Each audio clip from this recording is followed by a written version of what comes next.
Rivers Reborn, Fubara'S return and the end of emergency rule. On September 18, 2025, Rivers State exhaled. After 6 months of living under a state of emergency, Governor Siminalayi Fubara, his deputy, and the Rivers State House of Assembly were restored to office by President Bola Ahmed Tinubu. The move was greeted with relief on the streets of Port Harcourt and beyond. Yet, beneath the surface of jubilation, the reinstatement leaves Nigeria with deeper questions about democracy, federal power, and the fragility of its political institutions. The events that brought Rivers to this point were nothing short of dramatic. What began as a bitter quarrel between Governor Fubara and the State Assembly quickly spiraled into paralysis. At the heart of the feud was legislative resistance that many tracked back to the influence of former governor and current Federal Capital Territory Minister Nyesom Wike. As disagreements hardened into stalemate and political clashes spilled onto the streets, the presidency decided it had seen enough. On March 18, Tinubu declared a state of emergency, suspended the elected leadership, and placed Rivers under federal control.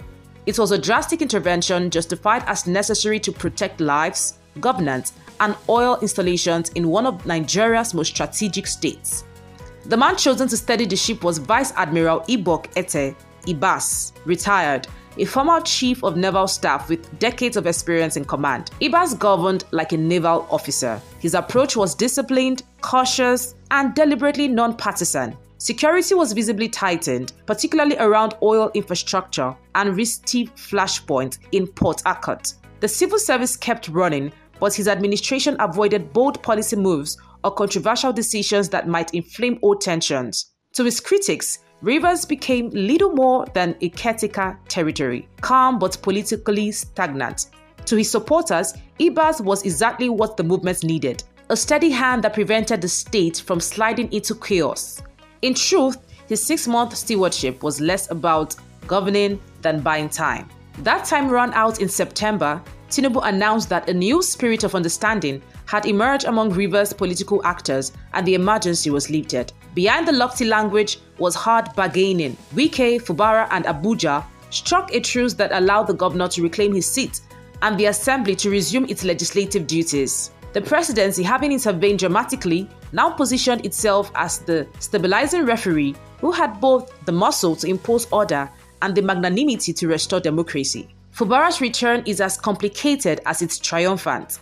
On one hand, he has survived one of the toughest ordeals of any first-term governor in recent memory, and his reinstatement carries the aura of vindication. Many in Rivers see him as the man who endured humiliation, waited out the storm, and reclaimed his mandate. On the other hand, his survival has come at a cost. His returns indebted to the federal government that restored him and entangled in an uneasy truce with political rivals whose loyalty is uncertain. His authority, while restored, is still fragile. The constitutional shadow of the emergency remains equally unsettling. Nigeria's constitution reserves such drastic measures for exceptional crises, war, natural disasters, or a total breakdown of order. Was Rivers really at that edge, or was this an expedient shortcut to force quarreling elites to behave?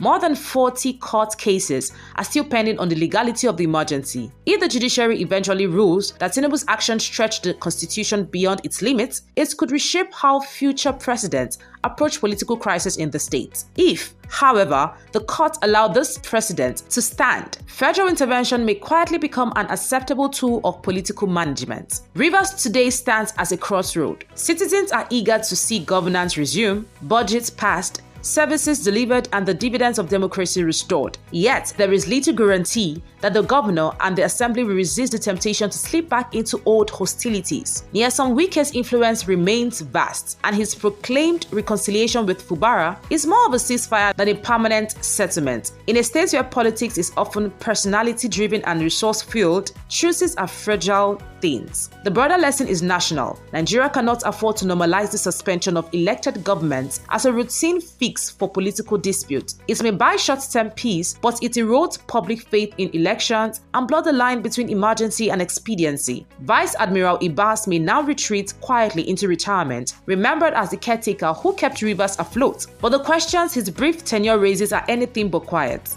For Governor Fubara, the task ahead is stark. He must prove that his reinstatement is not just symbolic but the beginning of stable, people-focused leadership.